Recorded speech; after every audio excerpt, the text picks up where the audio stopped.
नमो विष्णुपादाय कृष्णप्रेष्ठाय भूतले श्रीमते जयपताका स्वामिनिति नामिने नमाचार्यपादाय निताय कृपाप्रदायिने गौरकथा धामदाय नगरग्रामतारिणे नमो विष्णुपादाय कृष्णप्रेष्ठाय भूतले श्रीमते भक्तिवेदान्त स्वामिनिति नामिने नमस्ते सरस्वतीदेवे गौरवाणी प्रचारिणे निर्विशेषशून्यवादी पश्चात्देशतारिणे वृंदावै तुलसीदेव वै प्रिया वै केशवस्य च विष्णुभक्तिपदे देवी सत्यवत्यै नमो नमः वञ्चाकल्पतरुभ्यश्च कृपासिन्धुभ्यैव च पतितानां पावनेभ्यो वैष्णवेभ्यो नमो नमः। जय रामाय रामचन्द्राय रामभद्राय मेधसे रघुनाथाय नाथाय सीतापतये नमः। जय श्री कृष्ण चैतन्य प्रभु नित्यानंद श्री अद्वैत गदाधर शिवासादि गौर भक्तवृंद हरे कृष्णा कृष्ण कृष्ण हरे हरे हरे राम राम राम हरे हरे मुखं करोति वाचालं पंगुलं लंघयते गिरिं यत्कृपातमं वन्दे श्रीगुरु दीनतारिणं श्री चैतन्य ईश्वरं परमानंद माधवम हरि ओम तत्सत। आज के भगवान रामचंद्र का आविर्भाव तिथि जन्मदिन है। तो रामचंद्र जे जन्मदिन तो रामेर अनेक मर्यादा पुरुषोत्तम भगवान तिनी न्याय विचार सब किछु भालोभावे करतें। तो रामचंद्रेर शुधु जो मानुषदेर विचार करतें ता नय, तार राज्ये सबाई सुखी छिलेन। गाछपाला तरुलता थेके शुरू करे पशु पाखी कीट पतंग सबाई खूब सुंदर भावे बास करतें। तो এই যে রামের যখন রাজা অযোধ্যাতে ফিরে এলেন, রাজ্যাভিষেক হয়ে গেল, রাবণ বধ হয়ে গেল, তখন রাম তখন সবাইকে সবার মধ্যে বসে আছেন। সেখানে সমস্ত বশিষ্ঠ, তারপরে ভৃগু এবং অন্যান্য সমস্ত ব্রাহ্মণেরা রয়েছেন। তো রাম তখন বসে সমস্ত মন্ত্রীদেরকে দ্বারা পরিবৃত হয়ে রাজকার্য শুরু করেছেন। তো লক্ষ্মণকে বললেন, দেখো রামের সময় একটা নিয়ম ছিল যে যদি কেউ রাজ দরবারের বাইরে কোনো অভিযোগ আসে, কারো যদি কোনো কমপ্লেন থাকে বা কারো কোনো বক্তব্য থাকে রাজাকে জানাতে চায়, তো তাদেরকে সরাসরি রাজার কাছে গিয়ে জানাতে পারে। তো লক্ষ্মণকে বললেন, রাম বলল, দেখো আমার এই রাজ্যের বাইরে কেউ কিছু ওয়েট করছে কিনা এবং কারো কিছু অভিযোগ আছে কিনা। আমাদের এখনকার সরকারের অভিযোগের কোনো সীমা নাই, মানে লক্ষ লক্ষ হাজার হাজার অভিযোগ। রাস্তা ঠিক নেই, জল ঠিক নেই, উমুক ঠিক নেই, স্বাস্থ্য নাই, শিক্ষা নাই, চাকরি নেই, কিছু নেই, হাহাকার। কিন্তু রাম রাজ্যে এরকম ছিল না। রামের মধ্যে শুধু মানুষ তো গেল দূরের কথা, পশু পাখি তারাও যাতে সুস্থভাবে স্বাভাবিকভাবে তারা জীবনযাপন করতে পারে সেরকম ধরনের, এই জন্য বলছে রামরাজ্য। সব কিছু সেখানে বলছে গাছ থেকে সুন্দর সুন্দর ফল হতো, প্রচুর উর্বর শস্য ফলতো, দিনের বেলা বৃষ্টি হতো না, রাত্রিবেলা বৃষ্টি হতো। আমাদের এখানে কয়েকদিন রাত্রিবেলা বৃষ্টি হয়েছিল শিলিগুড়িতে, দিনের বেলা না হয় রাত্রিবেলা হচ্ছে, ভালো, এটা একটা ভালো লক্ষণ। আর সেখানে কি, সেখানে গাভীরা খুব সুন্দর দুগ্ধ দিত, দুর্ভিক্ষ ছিল না, কোনো ভূমিকম্প হতো না, প্রাকৃতিক দুর্যোগ ছিল না, সবাই রাম রাজত্বে সুখে শান্তিতে বসবাস করছিল। তো একদিন তো রাম বসে আছেন এইভাবে, তো তখন বলছে যে লক্ষ্মণকে বলছে, দেখো কেউ কিছু এসেছে কিনা, কারো কিছু কমপ্লেন বা কিছু অভিযোগ আছে কিনা। তখন রামের কথা শুনে লক্ষ্মণ বাইরে এসে দেখলেন কেউ নেই। সকলে, তখন রাম বলল যে ঠিক আছে, ভালো, তার মানে সকলে খুব সুখে শান্তিতে আছে, কারো কোনো অভিযোগ নেই, সবাই খুব শান্তিতে আছে। তো রাম বলছে, না আরেকবার গিয়ে দেখো। তো আরেকবার যখন লক্ষ্মণ এসেছে দেখছি একটা কুকুর একটা ওখানে দাঁড়িয়ে আছে, কুকুর একটা, হ্যাঁ, বারবার ঘেউ ঘেউ করে ডাকছে। তখন লক্ষণ বলছে, তোমার কি কোনো প্রয়োজন আছে, তুমি এভাবে ডাকছো কেন? হ্যাঁ, তোমার যদি বক্তব্য কিছু থাকে তাহলে তুমি মহারাজকে জানাতে পারো, রামচন্দ্র, ভগবান রামচন্দ্রকে জানাতে পারো। তখন কুকুর বলছে, হ্যাঁ আমার কিছু অভিযোগ আছে। তো কুকুরটাকে তখন এলো, কুকুরটা রাজসভার মধ্যে এসছে, এসে বলছে যে দেব, যেখানে দেবতারা বা ভগবান পুজো হয় রাজভবনে আর ব্রাহ্মণের গৃহে, এটা হচ্ছে খুব ইম্পর্ট্যান্ট জায়গা যেখানে ভগবানের পুজো হয়। তারপরে যেখানে রাজা যেখানে থাকে, আর ব্রাহ্মণের যে বাড়ি যেখানে থাকেন, অগ্নি, ইন্দ্র, সূর্য ও বায়ু অধিষ্ঠান করেন। যেখানে ভগবান আছেন সেখানে অন্যান্য দেবতারাও থাকেন, অগ্নি থাকেন, অগ্নি দেবতা থাকেন, সেখানে ইন্দ্র থাকেন, সেখানে সূর্যদেব থাকেন, সেখানে বায়ু দেবতা বাস করেন। তো আমরা সকল প্রাণীর অধম। কুকুর বলছে যে আমরা হচ্ছে খুব নগণ্য, একটা সকল প্রাণীর থেকে অধম আমরা, সেখানে যাবার যোগ্য নেই। এই সমস্ত দেবস্থানে আমরা যেতে পারি না। কুত্তা যদি এসে ঢুকে আমরা হুই হে তাড়িয়ে দিই আমরা এইভাবে বলে, হ্যাঁ, আমাদের যাওয়ার যোগ্য নেই। রাজার বাড়ির কাছে যেতে পারি না, বা ব্রাহ্মণের বাড়িতেও ব্রাহ্মণের সেটা অপবিত্র বলে আমাদেরকে যেতে দেয় না, আমরা যাবার যোগ্য নেই। তখন লক্ষণ রামকে বলে, না ঠিক আছে, ও কুকুরকে, ও প্রথমে কুকুরকে চায়নি বা ওকে ডাকেনি, বলছে ঠিক আছে ঠিক আছে, তুমি কুকুরকে নিয়ে আসো, রাজসভায় নিয়ে আসো। রাজসভায় যাওয়ার ওদের পারমিশন নেই, অপবিত্র। তো বলছে যে কি বলো, তোমার কি অভিযোগ? বলছে দেখুন, আমাকে মেরে আমার মাথা এরকম ক্ষত করে, আমার সমস্ত আহত করে দিয়েছে মেরে। রাম বললেন কে? ও কুকুরকে বলছে সারমেয়। কুকুরকে নাকি ভালো হিন্দিতে বা যাই বাংলাতে সারমেয় বলে, যে সারমেয় তুমি কি চাও, তুমি নির্ভয়ে বলতে পারো, কোনো অসুবিধা নেই। কুকুর বলল, সর্বার্থ সিদ্ধি নামে এক ভিক্ষু ব্রাহ্মণ আমাকে অকারণে প্রহার করেছে। একটা ব্রাহ্মণ ওকে প্রহার করেছে, ওর নাম হচ্ছে সর্বার্থ সিদ্ধি, সর্বার্থ সিদ্ধ। তো রামে বললো, সর্বার্থ সিদ্ধি কে, ওকে ডাকো, কেন ওকে মারিয়েছে অকারণে? তো রামের আজ্ঞাতে যখন সর্বার্থ সিদ্ধিকে ডাকা হলো ব্রাহ্মণকে, রাম প্রশ্ন তখন করলো সে ব্রাহ্মণকে, তুমি কোন অপরাধে এই কুকুরকে তুমি দণ্ডাঘাত করেছো, ওর মাথাতে আঘাত করেছো, মাথাকে ক্ষত করে দিয়েছ? তখন সর্বার্থ সিদ্ধ সেই ব্রাহ্মণ বললেন, ও ভিখারি ব্রাহ্মণ বলছে, আমি ভিক্ষার জন্য যাচ্ছিলাম, ও কুকুরটা সে রাস্তায় শুয়ে আছে, ঠিক আছে, রাস্তার মধ্যে কুকুরটা শুয়ে আছে। তো আমি বলছি সরো সরো, হটো হটো, ও বেটা যাচ্ছিল না, ঠিক আছে, হ্যাঁ, আমি যাও যাও বললাম কিন্তু সরগুলো না, সেজন্য আমি ওকে মেরেছি, হ্যাঁ, আমি অপরাধী। তখন বলছে যে না, আমি মেরেছি, এটা ভুল হয়ে গেছে, আমি অপরাধ করেছি, আমাকে শাস্তি দিন। রাজদণ্ড পেলে, যদি আগেকার দিনে যদি কেউ ভুল করত তখন তারা দণ্ড নিত, আর দণ্ড নিলে কি হবে, ওইটা ওর শাস্তিটা, মানে ও যে ভুল করেছে ভুলটা মাপ হয়ে যেত, বা ওই মানে দণ্ডর মাধ্যমে ওরা নরক ভয় হতো না। কিন্তু যদি দণ্ড কেউ না পায়, কোনো কৌশলে যদি সে বাইপাস করার চেষ্টা করে, তাতে কিন্তু তাকে নরক যন্ত্রণা ভোগ করতে হবে আলটিমেটলি। তাতে লাভ কি? আর বেশি ক্ষতি। তুমি দণ্ড তুমি রাজা দিল না, বা কেউ তুমি যে ভুল করেছো তা যদি শাস্তি তুমি না পাও, তাহলে এটা ক্ষতি। অ্যাকচুয়ালি শাস্তি পাওয়া দরকার, তাহলে কি হবে, নরক যন্ত্রণা ভোগ করতে হবে না। তো সেই জন্য বলছে আমাকে শাস্তি দিন, তাহলে শাস্তি বলে আমি নরক যন্ত্রণা ভোগ করতে হবে না। রাজা তখন সমস্ত সভাসদকে জিজ্ঞেস করলো, ভৃগুমুনি, আঙ্গিরস, কাশ্যপ, বশিষ্ঠ, সেখানে সব শাস্ত্রজ্ঞ ব্রাহ্মণরা আছে, রাম রাজা হয়েছে সবাই, সেখানে রাজা সবার মধ্যে এসছেন। বলছে বলুন একে কি দণ্ড দেওয়া যায়, আপনারা বলুন। এরা পণ্ডিত আছে, ব্রাহ্মণ আছেন। তখন কুকুর বলল, আমি একটা কথা বলবো? তোমরা তুমি বলো। কুকুর বলছে, আমি একটা কথা বলতে চাই। বলছে বলো। বলছে আমার প্রতি যদি আপনি খুব খুশি থাকেন, তো আমি একটা কথা বলবো, সেটা আপনাকে রক্ষা করতে হবে।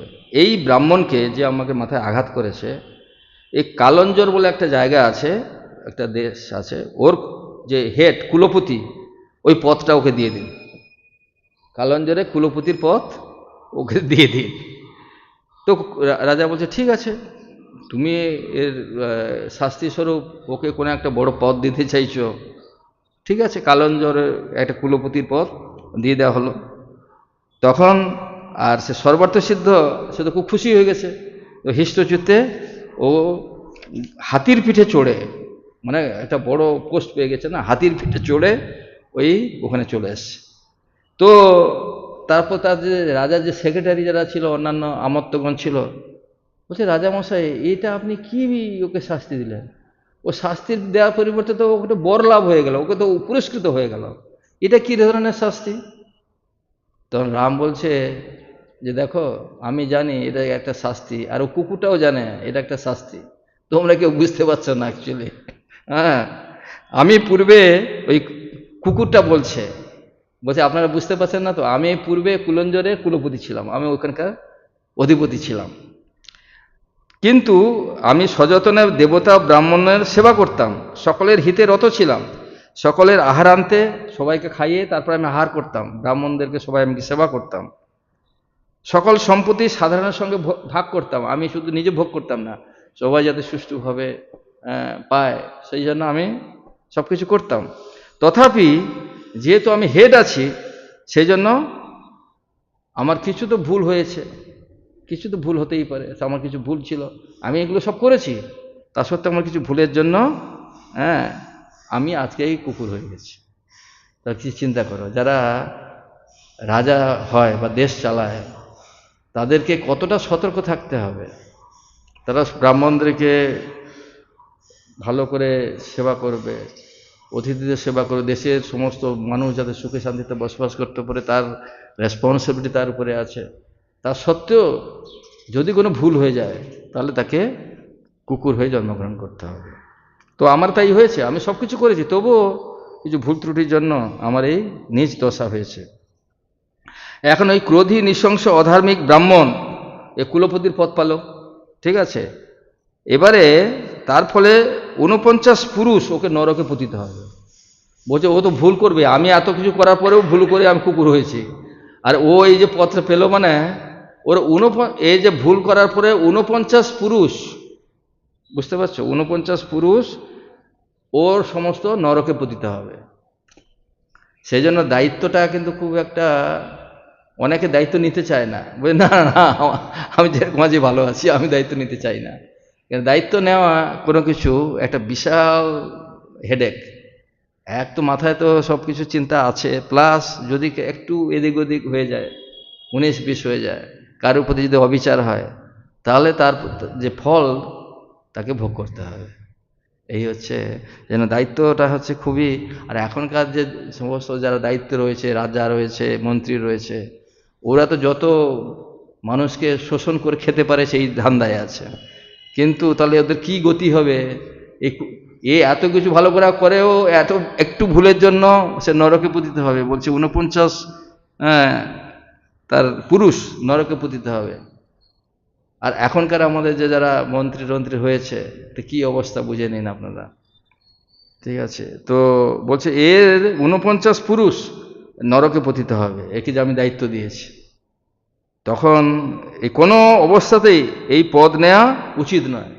এই কুকুরটা বলছে আমাদের কোনো অবস্থাতেই বড় পদ নেওয়া উচিত নয়। সেজন্য যারা বুদ্ধিমান, যারা ভক্ত, যারা বুদ্ধিমান, তারা কি করে, তারা সিম্পলভাবে ভক্তি করতে চায়, একটু সেবা তো করতেই হবে, সেবা করে সিম্পলভাবে সেবা করতে চায়, বেশি বড় দায়িত্ব নিতে চায় না। এটা হচ্ছে বুদ্ধিমানের কাজ। তো যদি কোনো লোককে পুত্র, পশু আর বান্ধবের সঙ্গে নরকে পাঠাতে ইচ্ছা করে, তাকে কুলপতি করে দেবতা গো ব্রাহ্মণের ভার দিয়ে দাও। বলছে যে ভগবান আর ব্রাহ্মণ ওদেরকে উপরে ভার দিয়ে দেয়, তুমি এদেরকে দেখাশোনা করবে। তার মানে কি, গন্ডগোল হবে, বাস ওরা নরকে যাবে।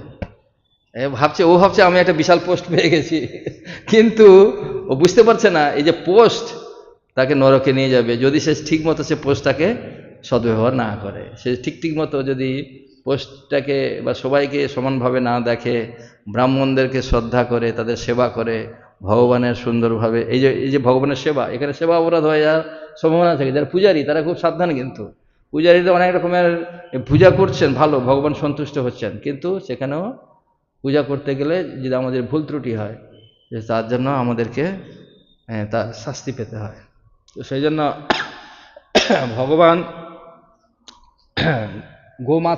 গোমাতা যারা সেবা করছে, ব্রাহ্মণ, এরা খুবই সূক্ষ্ম, এদেরকে কেন ভগবানের হচ্ছে প্রিয়। নম ব্রাহ্মণ দেবায় গো ব্রাহ্মণ হিতায় চ জগদ্হিতায় কৃষ্ণায় গোবিন্দায় নমো নম। ভগবান স্বয়ং গাভীর সেবা করেছেন, ব্রাহ্মণদের সেবা করেছেন, তাদের মঙ্গল সাধন করতেন। তো সেই জন্য সেই গোবিন্দকে আমি প্রণাম করি। তো সেই জন্য ব্রাহ্মণ, গাভী এবং যারা ভগবানকে যারা সেবা করছেন তাদেরকে খুবই সাবধানে সেবা করা দরকার, কোনো যাতে অপরাধ না হয় এই বিষয়ে খুব সতর্ক থাকতে হবে। তো এইভাবে রামচন্দ্র একটা অভিযোগ সমাধান করে দিলেন। তো আবার একটা অভিযোগ এসছে, একটা গৃধ্র এসছে, গৃধ্র মানে শকুন এসছে, আর একটা উল্লুক মানে পেঁচা, ও দুজনে এসছে, বলছে আমাদের কিছু কমপ্লেন আছে। বলে ঠিক আছে আসো। মানে রামচন্দ্রের, দেখুন রামের যে রাজ্য শাসন করতেন, এখানে কুকুর এসছিল, এবারে শকুন এসছে আর পেঁচা এসছে, ওদের মধ্যে ঝগড়া লেগে গেছে। বলছে আমাদের অভিযোগ আছে, রাম রাজার কাছে এসেছে। কি তোমাদের কি বলো? তো বলছে এই দুষ্ট বুদ্ধি শকুন আমার ঘরে প্রবেশ করেছে, আমার যে বাসা যেখানে বেঁধেছি ও বেশা শকুন বলছে এটা আমার বাসা, এই নিয়ে তাদের ঝগড়া। ঠিক আছে, এই গৃহ আমার। তখন দুজনে বিচারের জন্য রামের কাছে এসছে। বলছে এই শকুনটা বলছে এই বাড়িটা হচ্ছে আমার, এই বাসাটা যে আমি বেঁধেছি এটা আমার, আর পেঁচাটা বলছে না এই বাসাটা আমার। এই দুজনের মধ্যে ঝগড়া এসেছে।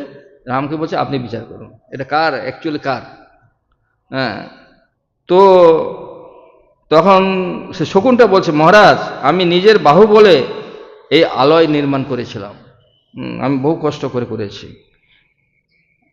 আর এই পেঁচা বা উলুক তা হরণ করেছে, আপনি আমাকে রক্ষা করুন।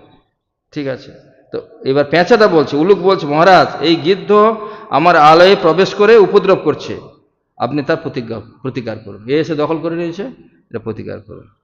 রাম তার তখন সচিবদের যারা সেক্রেটারি আছে তাকে বলছে, এই গৃদ্ধ উলুকের বিবাদের বিষয়ে জানালেন।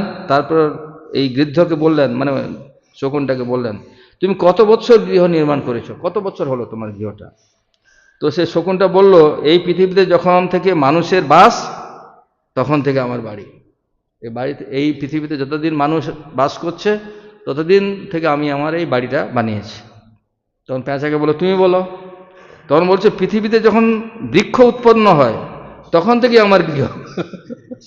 বলছে যখন এ তো বলছে মানুষ যখন থেকে এসছে তখন থেকে তার ঘর, এই যখন গাছ প্রথমে হয়েছে তখন থেকে আমার বাড়ি আছে। রাম সভাসদকে বললেন তখন যে সভায় বৃদ্ধ নেই তা সভায় নয়, যারা ধর্ম সঙ্গে কথা বলে না তারা বৃদ্ধ নয়। বলছে প্রত্যেকটা বাড়িতে একজন বৃদ্ধ মানুষ থাকা ভালো।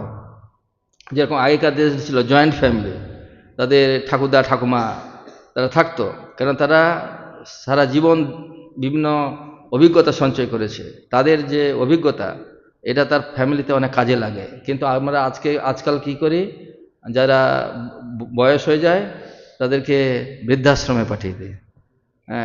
তাদের থেকে যে অনেক সুফল পাওয়া যাবে সেটা না করে তাদেরকে আমরা বোঝা মনে করে, সংসারে বোঝা মনে করে বৃদ্ধাশ্রমে পাঠিয়ে দিই। এটা হচ্ছে খুব খারাপ। আগেকার দিনে রাজারা কি করতেন, রাজারা সমস্ত পণ্ডিতদেরকে রাখতেন, নিজে যে সব কিছু ডিসিশন সবসময় ঠিকঠাক নিতে পারবে এরকম নাও হতে পারে, সেই জন্য পরামর্শ নিতেন সমস্ত মন্ত্রী বা যারা বয়স্ক, যারা মন্ত্রী রয়েছে, আমত্ত রয়েছে, তাদেরকে পরামর্শ নিতেন। তো সেই জন্য বলছে যে যেন বাড়িতে বয়স্ক লোক থাকা এটা বোঝা নয়, সেটা তো আমাদের বাড়ির মঙ্গল, সেই কথাই বলা হচ্ছে। তো রাম বললেন যে সভাসদ প্রকৃত ব্যাপার বুঝেও নীরব থাকেন এবং তার মত প্রকাশ করে না, তিনি মিথ্যাবাদী। আবার যারা সভায় যারা রয়েছে তারা যদি তাদের ওপিনিয়ন না বলেন যে কি করা দরকার, যদি না দেয় তাহলে সেটাও খারাপ, তোমাকে কিছু মত দিতে হবে, তুমি সঠিক কোনো মত দিতে হবে। তো আপনারা এই সম্বন্ধে বলুন কি করতে হবে। তো তার সচিবদের বলল যে আমাদের মতে উলুকি হচ্ছে গৃহের স্বামী, এই যে পেঁচা এ হচ্ছে এই বাড়িটার মালিক, এই শকুনটা নয়। মহারাজ এ বিষয়ে আপনি যে বিচার করবেন তাই প্রামাণিক হবে। আমরা তো বললাম মনে হচ্ছে এই পেঁচাটাই সত্যি কথা বলছে। রাম বলেন, পুরাণে আছে পূর্বে সমস্ত জগৎ জলময় ছিল। ভূতাত্মা বিষ্ণু লক্ষ্মীর সহিত ব্রহ্মাণ্ডকে জঠরে ধারণ করে সমুদ্রে সুপ্ত ছিলেন। ব্রহ্মা তার নাভি থেকে উদ্ভূত হয়ে পৃথিবী, বায়ু, পর্বত, বৃক্ষ এবং সমস্ত জীব সৃষ্টি করলেন। তারপর বিষ্ণুর কর্ণমূল থেকে মধু ও কৈটব নামে দুই দানব উৎপন্ন হয়ে ব্রহ্মাকে আক্রমণ করলেন।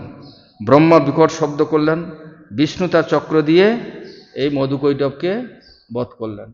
আগে যেমন সত্যযুগে ছিল হরে মুরারে মধু কৈটব হরে, এইটা নাম কীর্তন ছিল সত্যযুগে। এখন আমাদের হরে কৃষ্ণ আছে। বিভিন্ন যুগে যে হরে মুরারে মধু কৈটব, ভগবান মধু কৈটবকে বধ করেছিলেন। বিষ্ণু তার চক্র দিয়ে এই মধু কৈটব দৈত্যকে বধ করলেন। তাদের মেদে পৃথিবী প্লাবিত হলো। তাদের মেদ মানে তাদের যে ফ্যাট, এত বড় শ্বশুর, মেদ ফ্যাটে সমস্ত পৃথিবী প্লাবিত হলো। তারপর বিষ্ণু মেদিনীকে শোধিত করে, মানে এটা তো খারাপ, মানে ফ্যাটগুলো, ওদের যে রক্ত ফ্যাট সব পৃথিবীতে হয়ে গিয়েছিল। তখন কি হলো, বিষ্ণু এই মেদিনী মানে এই পৃথিবীটাকে শোধন করেছেন, মানে পিউরিফাই করেছেন। শোধন করে বৃক্ষে পূর্ণ করে দিলেন, বৃক্ষ সমস্ত গাছপালা লাগিয়ে দিলেন।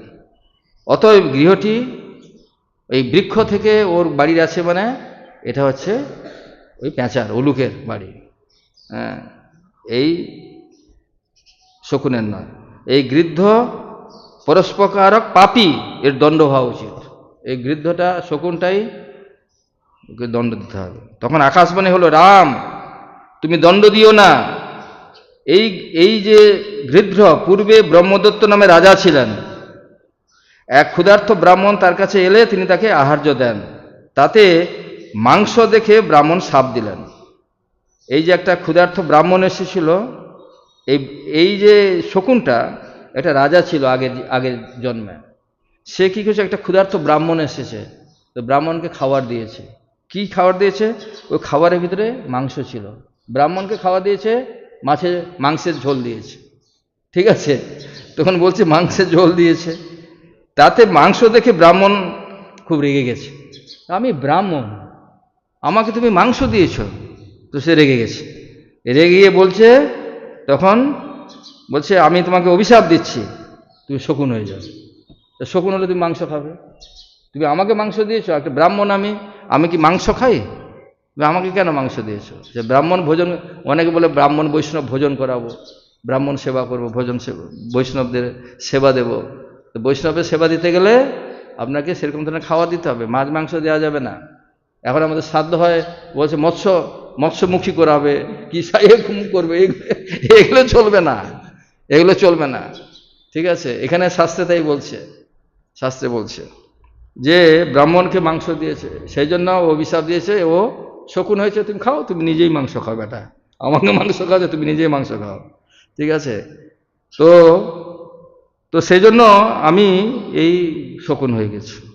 তো ব্রহ্মদত্ত বললেন, আমি অজ্ঞান বসে মাংস দিয়েছি, আমি জানতাম না, আমি জানি ব্রাহ্মণে এসেছে খাওয়া দেয়, একটু ভালো মন্দ খাওয়াই, মাংস দিয়ে দিয়েছি আমি, হ্যাঁ, আমি তো জানতাম না, অজ্ঞান বসে দিয়েছি। তো আপনি প্রসন্ন হন। তখন ব্রাহ্মণ বললেন, ইক্ষ্বাকু বংশজাত রাম তোমাকে স্পর্শ করলে তুমি শাপমুক্ত হয়ে যাবে। মানে এই শকুনটা বলছে যে ইক্ষ্বাকু বংশ যখন রাম আসবেন জগতে, রাজত্ব করবেন, রাম রাজত্ব, তখন ওই শকুনটাকে যদি টাচ করে, তাহলে আমি আমার এই অভিশাপ থেকে মুক্ত হয়ে যাব। তখন আকাশবাণী শুনে রাম তখন বলল, ও ঠিক আছে। তখন ওই শকুনটাকে স্পর্শ করেছে, আর তখন সেই শকুন রূপ থেকে ব্রহ্মদৈত্য দিব্য রূপ ধারণ করে বললেন, রাঘব তোমার প্রসাদে আমি আজ শাপমুক্ত হয়েছি এবং ঘোর নরক থেকে আমি রক্ষা পেয়েছি।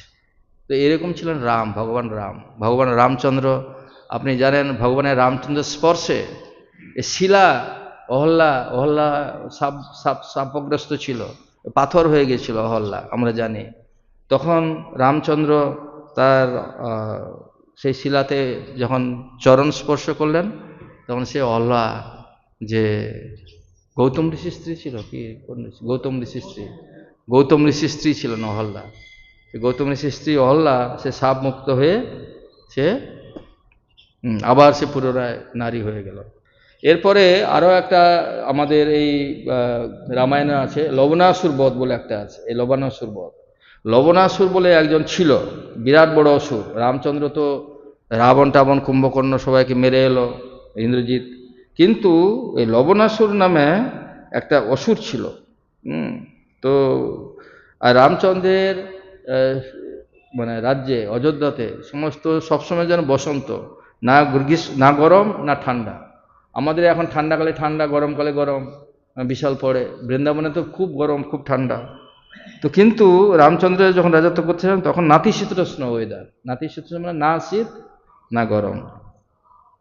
তখন সুমন্ত্র বলল যে মন্ত্রী মহারাজ, যমুনা তীরে কয়েকজন তপস্বী মহর্ষি চবন আপনাকে দর্শন করতে এসছে, চবন ঋষি।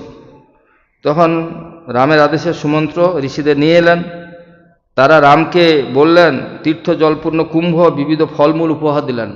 এখন রাজার বাড়িতে গেলে কিছু কিছু জিনিস উপঢৌকন হিসাবে দিতে হয়, রাজাকে ভেট দিতে হয়। যেরকম আমরা ভগবানের কাছে যখন কেউ আসে ভগবানের মন্দির দর্শন করতে, তো ভগবানকে দর্শন করতে গেলে কিছু ফুল নিয়ে আসতে হয়, ফল নিয়ে আসতে হয়। ভগবানকে দর্শন করতে গেলে কিছু নিয়ে ভগবানকে পুজোর জন্য শ্রদ্ধা সহকারে যদি কেউ দেয় তাহলে ভগবান প্রসন্ন হন। সেরকম রাজার বাড়িতে যদি কেউ আসে রাজদরবারে, তাকে কিছু দিয়ে, তো ঋষিরাও কিছু রামচন্দ্রের জন্য নিয়ে এসেছেন।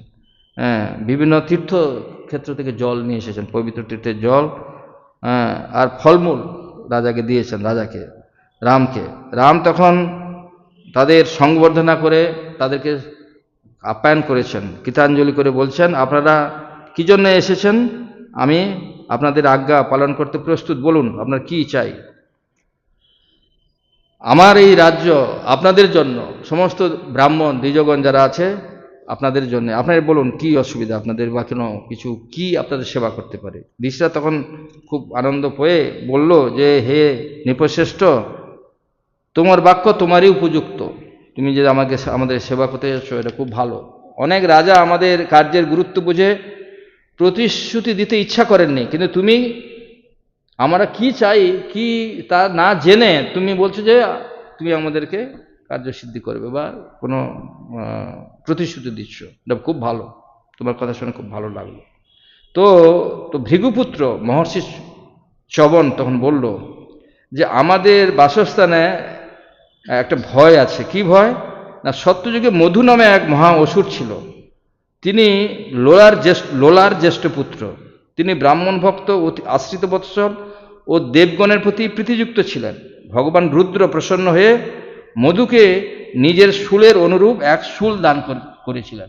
মহাদেব একটা শূল দিয়েছিল, শূল মানে ত্রিশূল আর কি, শূল দিয়েছিল। তুমি যতকাল দেব ও ব্রাহ্মণের সঙ্গে বিরোধ করবে না ততকাল এই শূল তোমার কাছে থাকবে। দেবতা ব্রাহ্মণদের খুব ভালোভাবে দেখবে, ততদিন এই যে শূলটা আমি তোমাকে দিলাম, মহাদেব বলল, শিব বলল, তোমার কাছে থাকবে। কেউ যদি তোমাকে যুদ্ধে আক্রমণ করে তবে এই শূল তাকে ভস্ম করে তোমার হাতে ফিরে আসবে। এই শূলের এত পাওয়ার, যদি কেউ তোমার রাজ্য আক্রমণ বা তোমাকে আক্রমণ করে, এই শূল দিয়ে তুমি সবাইকে হারিয়ে দিতে পারবে, আর আবার তাকে হারিয়ে দিয়ে শূলটা আবার তোমার কাছে ফিরে আসবে, এই মহাদেব বলল। ঠিক আছে, তো মধু বললেন, ভগবান এমন বর দিন যাতে এই শূল চিরকাল আমার বংশের অধিকারে থাকে। বলছে আমার বংশ পরম্পরাক্রমে নাতি পুতি সুতি যত আছে, এই শূলটা যেন তাদের কাছে বংশ পরম্পরাক্রমে থাকে। মহাদেব বললেন, তা হবে না, কিন্তু তোমার এক পুত্র এই শূলের অধিকারী হবে। তোমার পরে তোমার যে পুত্র এই শূলের অধিকারী হবে। তো এই বংশ পরম্পরাক্রমে এই শূল তোমার কাছে, তোমাদের বংশে থাকবে এরকম নয়, একটা তোমার পুত্র এই শূলটা থাকবে। এই বর লাভ করে মধু এক উৎকৃষ্ট ভবন নির্মাণ করলেন। তার পত্নীর নাম কুম্ভিনসী, তিনি অনলা ও বিশ্বাবসুর কন্যা। কুম্ভনসীর গর্ভজাত মধুর এক মহাবল পুত্র আছে। এই মধুর পুত্র হচ্ছে লবণাসুর। যেহেতু একটা বংশ মানে একটা প্রজন্ম সেই শূলটা পাবে, সেই লবণাসুর সেই শূলটা প্রাপ্ত হয়েছে, তারপরে আর থাকবে না। তো যাই হোক, তো লবণাসুর সেই শূল প্রাপ্ত হয়েছে। এই লবণাসুর বাল্যকাল থেকে পাপ পরায়ণ এবং দুর্বিনীত। মধু তার উপর ক্রুদ্ধ হতেন কিন্তু শাসন করতেন না। তার বাবা খুব জানতেন যে ছোটবেলা থেকে বদমাস আছে, কিন্তু তার বাবা শাসন করলেও শুনতো না। তো মধু যখন তার বাবা মারা যায়, তখন লবণ হচ্ছে এই শূলের প্রভাবে এ সব জায়গায় সবাইকে উৎপীড়ন করা শুরু করেছে, আমাদেরকে উৎপীড়ন করছে, ঋষি মুনি ব্রাহ্মণ সবাইকে উৎপীড়ন করছে। তো ভয়ার্ত ঋষিগণ বহু রাজার শরণাপন্ন হয়েছে, কিন্তু কেউ রক্ষা করতে পারেনি। তখন তুমি তো রাবণকে সসৈন্য বধ করে এসেছো, জেনে আমরা খুব খুশি হয়েছি, তোমার মধ্যে পাওয়ার আছে। আমরা অনেক রাজাকে বলেছি, কিন্তু কেউ পারেনি। তো আমরা জানি তুমি রাবণকে বধ করে এসেছো, অনেক সৈন্যকে হত্যা করেছো, হ্যাঁ তোমার তাহলে তুমি পারবে। হ্যাঁ, তো সেই জন্য তোমার কাছে এসেছি, এই লবণাসুরকে থেকে আমাদেরকে রক্ষা করো।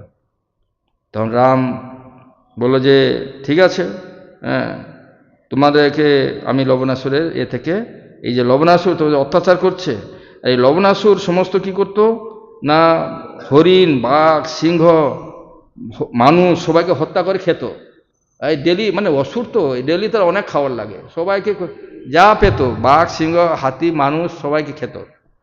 রাম বললেন আমি সেই রাক্ষসকে বধ করব, আপনারা নির্ভয়ে থাকুন, কোনো চিন্তা নেই। মুনিগণকে প্রতিশ্রুতি দিয়ে তার যে সমস্ত ভাই আছে, রাম, ভরত, লক্ষ্মণ, শত্রুঘ্ন, তখন রাম বলো তোমাদের মধ্যে কে এই লবণাসুরকে বধ করবে, বলো। ভরত বললেন যে আমাকে সেই ভার দিন, আমি লবণাসুরকে বধ করব।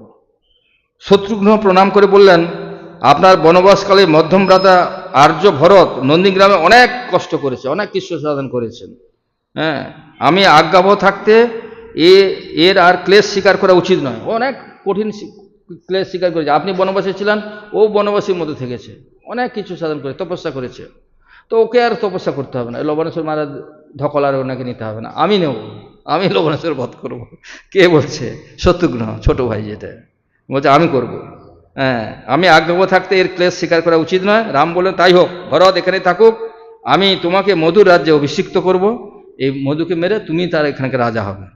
ঠিক আছে, লবণাসুরকে মেরে তুমি সুর ও কৃতবিদ্যা যমুনা তীরে তুমি নগর ও জনপদ স্থাপন করো। রাজার বংশে জন্মগ্রহণ করে যে রাজ্য স্থাপন করে না সে নরকে যায়, তুমি মধুর পুত্র পাপাত্মা লবণকে বধ করে রাজ্য স্থাপন করো। আমার বাক্যের প্রতিবাদ করো না, জ্যেষ্ঠ ভ্রাতার আজ্ঞা পালন করা কনিষ্ঠের কর্তব্য। তো শত্রুঘ্ন লজ্জিত হয়ে রামকে বললেন মহারাজ, জ্যেষ্ঠ থাকতে কনিষ্ঠের অভিষেক অধর্মকর, কিন্তু আপনার আজ্ঞা অলঙ্ঘনীয়। মধ্যম ভ্রাতা যখন লবণ বধ করতে চেয়েছিলেন তখন আমার নীরব থাকাই উচিত ছিল। মানে ভরত যখন বলেছিল যে আমি অসুরটাকে বধ করব, তখন আমি আগ বাড়িয়ে এসে বলেছি যে না আমি বধ করব, এটা আমার বলাটা ঠিক হয়নি। তা মানে ভাইয়ের মধ্যে কেমন মানে আছে দেখো, যে বীরত্ব ফলাতে চাইছে না, বলছে আমার তখন চুপ করা উচিত ছিল, কিন্তু আমার মুখ থেকে অন্যায় উক্তি নির্গত হয়েছে, এখন তারই দুর্গতি ভোগ করতে হবে। জ্যেষ্ঠ কিছু বললে কনিষ্ঠের প্রতিবাদ করা উচিত নয়, সেজন্য আপনার কথায় আমি আর দ্বিরুক্তি করব না, আপনি আমাকে অধর্ম থেকে রক্ষা করবেন। শত্রুঘ্ন ক্ষমা চেয়ে নিয়েছে। তো দেখুন তাদের এরকম ধরনের শিষ্টতা ছিল। তো রামের আদেশে শত্রুঘ্ন তখন শত্রুঘ্ন অভিষিক্ত করা হলো। আর শত্রুঘ্নকে কোলে নিয়ে, ছোট ভাই তো, কোলে নিয়ে রাম বলল আমি তোমাকে দিব্য অমোঘ স্বর দিচ্ছি, এর দ্বারা তুমি লবণকে বধ করো। তো মধুকৈটবের সংহারের নিমিত্ত বিষ্ণু এই স্বর সৃষ্টি করেছিলেন, তো পাছে অত্যন্ত লোকক্ষয় হয় সেই আশঙ্কায় আমি রাবণের প্রতি এই স্বর প্রয়োগ করিনি। এই স্বরটা রাম ইউজই করেনি, বলছে আমি তো ইউজ করিনি রাবণকে বধ করার সময়, কিন্তু এই স্বরটা এখনো আমার কাছে আছে, তুমি এই স্বরটা নিয়ে যাও, দিয়ে তুমি লবণাসুরকে বধ করো। তো লবণ তখন সেই শৈব শুল, ও শৈব শুল রেখেছে লবণাসুর, তখন তিনি চলে গেলেন। তখন ওইখানে যাওয়ার আগে ওই বাল্মীকি ঋষির আশ্রমে এসেছে শত্রুঘ্ন, ওই তো এখানে থাকতো, তো জঙ্গলের মধ্যে থাকতো, আর সেখানে সীতা লবকুশে জন্ম দিয়েছে রাত্রিবেলা, আর শত্রুঘ্ন সেখানে ছিলেন। তো বলছে যে তাদের যে রামের ছেলে হচ্ছে, সেজন্য এই যে রঘুবংশের একজন অ্যাটলিস্ট সেখানে উপস্থিত আছে। শত্রুঘ্ন ওই দিন রাত্রিবাস করেছিলেন ওখানে, যে লবণেশ্বরকে বধ করতে আসার সময় ওই জঙ্গলে যেখানে সীতা বাল্মীকি ঋষি মুনির আশ্রমে আছেন সেখানে এসেছিলেন। আর তখন সীতা মা লব কুশ, অ্যাকচুয়ালি বাল্মীকি কুশগ্রাস আছে, এই কুশগ্রাস দিয়ে করেছিলেন প্রথমে, যে পুত্র হয়েছিল কুশ, তাকে টাচ করে তাকে শুদ্ধ করেছিলেন, সেই জন্য তার নাম হলো কুশ। আর ওই কুশের মধ্যভাগ দিয়ে লবকে করেছিলেন বলে এই লব, তার নাম দিয়েছে লব। তো এইভাবে লব কুশ জন্ম হয়েছে যখন ওখানে যায়, সেখানে শত্রুঘ্ন ওই বাল্মীকি ঋষির আশ্রমে ওই দিন ছিলেন। যে রঘুবংশের একজন যে যে কি ডিসেন্ডেন্ট হচ্ছে লবকুশ রামের পুত্র, তো সেখানে উপস্থিত ছিলেন লক্ষণ। তারপরে আর প্রতিদিন যখন লবণাসুর কী করতো, ও ভোরবেলা উঠে সব পশু পাখি সব মারতে যেত খেতে খাওয়ার জন্য, আর সে নিয়ে চলে যেত। আর যখন বেরোতো তখন কিন্তু শুলটা নিয়ে যেত না, পশু পাখি এমনি মেরে নিয়ে চলে আসতো। আর তখন ওটা জেনে নিয়ে তখন আর 1 মিনিটের মধ্যে হবে, 1 মিনিট বলছি, তো এটা চলে আসছে ওর রাজপ্রাসাদে, যেখানে ঢুকবে ওখানে দাঁড়িয়েছে লক্ষণ। তখন বলছে যে তুমি কে? বলছে আমি হচ্ছে রামের ভাই শত্রুঘ্ন, তুমি সমস্ত অত্যাচার করছো, তোমাকে আমি আজকে বধ করবো। বলছে তুই আমাকে বধ করবে? আরে তুমি বাচ্চা ছেলে, তুমি কি বধ করবে? যাই হোক, যুদ্ধ হলো। তারপরে এমনভাবে যুদ্ধ করেছে, ও শুলটা তো পাচ্ছে না, তো কিন্তু শত্রুঘ্নকে পরাজিত করে মূর্ছিত করে দিয়েছে, দিয়ে শুল আনতে যাবে, তো তার মধ্যে ওর মূর্ছা ভেঙে গেছে শত্রুঘ্ন। তারপরে শত্রুঘ্ন তীর দিয়ে লবণাসুরকে বধ করেছে, আর শুল আর আনতে পারেনি। শুলটা আনলেও কি হতো জানি না, এখন শুলটা আনতে পারেনি। তো এইভাবে লবণাসুর বধ হয়ে গেল। এই হচ্ছে রাম রাজত্ব। তো সেই জন্য আজকে রামের শুভ আবির্ভাব তিথি।